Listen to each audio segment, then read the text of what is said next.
Hi, friends. I'm here to share with you one of my most favorite books. It is titled The Woman Who Outshone the Sun. This is the title page, and it is about the legend of Lucia Zentano. This is her. The day Lucia Zentano arrived, everyone in the village was astonished. No one knew where she came from, yet they all saw that she was amazingly beautiful and that she brought thousands of dancing butterflies and brightly colored flowers on her skirts. She walked softly, yet quiet dignity, her long unbraided hair flowing behind her, and a loyal iguana walked by her side. You will notice this book is written in both English and in Spanish. No one knew who she was, but they did know that nothing shone as brightly as Lucia Zentano.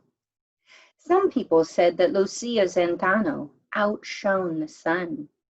Others said that her glorious hair seemed to block out the light. Everyone felt a little bit afraid of someone so wonderful, yet so strange.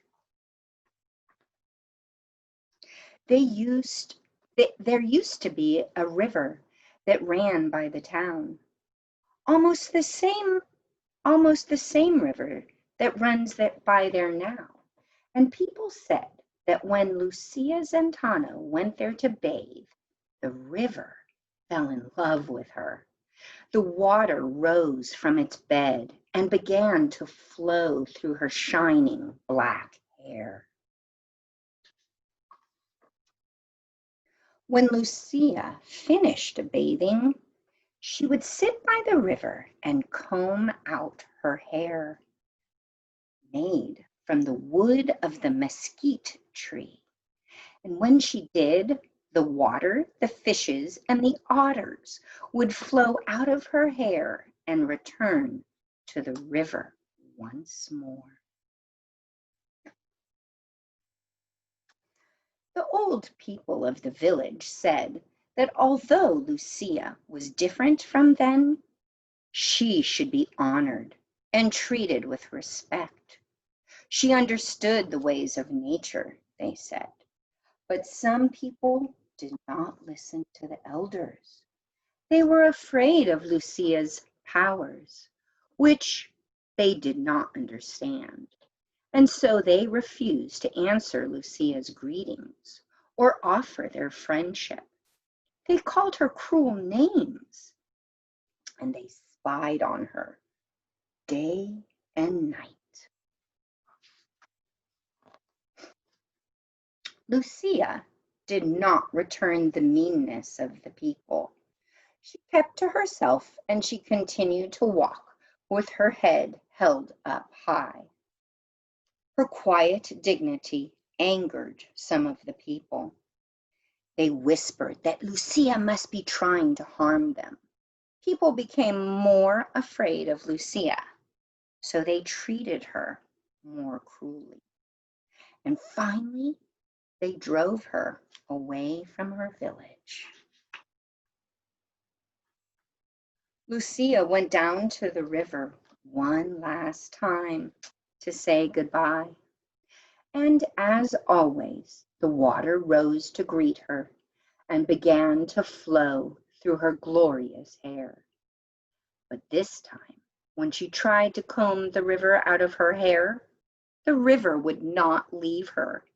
And so, when Lucia Zentano left the village, the river and the fishes and the otters went with her, leaving only a dry, winding riverbed, a serpent of sand where the water had been.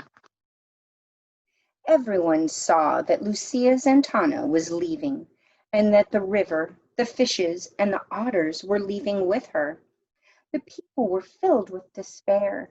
They had never imagined that their beautiful river would ever leave them, no matter what they did.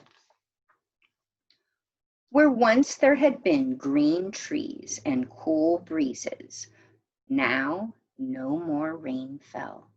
No birds sang, no otters played. The people and their animals suffered from thirst. People began to understand, as never before, how much the river, the fishes and the otters, even the trees and the birds, had meant to the village. They began to understand how much the river had loved Lucia Zentano. The elders said that everyone must search for Lucia and beg for her forgiveness. Some people did not want to. They were too afraid.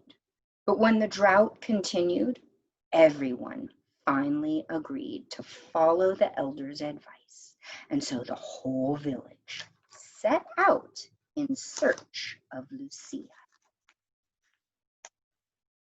After many days of walking, the people found the iguana cave where Lucia had gone to seek refuge. Lucia was waiting for them, but they could not see her face. She had turned her back to the people. At first, no one dared to say a word. And then two children called out, "Lucia, we have come to ask your forgiveness. Please have mercy on us and return our river." Lucia Zentano turned and looked at the people. She saw their frightened, tired faces, and she felt compassion for them. At last she spoke. "I will ask the river to return to you," she said. "But just as the river gives water to all who are thirsty, no matter who they are, so you must learn to treat everyone with kindness, even those who seem different from you." The people remembered how they had treated Lucia, and they hung their heads in shame. Seeing that the people were truly sorry for what they had done, Lucia returned with them to the village and began to comb out her hair. She combed out of the water. She combed out the fishes. She combed out the otters, and she kept on combing until the river had returned once more to where it belonged. The people were overjoyed to have their river again, and they poured water all over themselves and all over their animals, and they jumped in the river, and they laughed and they cried with happiness. In all the excitement, no one noticed at first that Lucia had disappeared again. When the children asked the elders where she had gone, the elders replied that Lucia had not really left them. Though they would not be able to see her, she would always be there, guiding and protecting them, helping them to live with love and understanding in their hearts. Stars, moon, sun. Now this tale of the woman who outshone the sun is all done. My friends, I would like you to please write in your journals today about what you think this story is about. Please include the drawings of some of the favorite pictures that you saw today. And I will see you tomorrow. Bye-bye.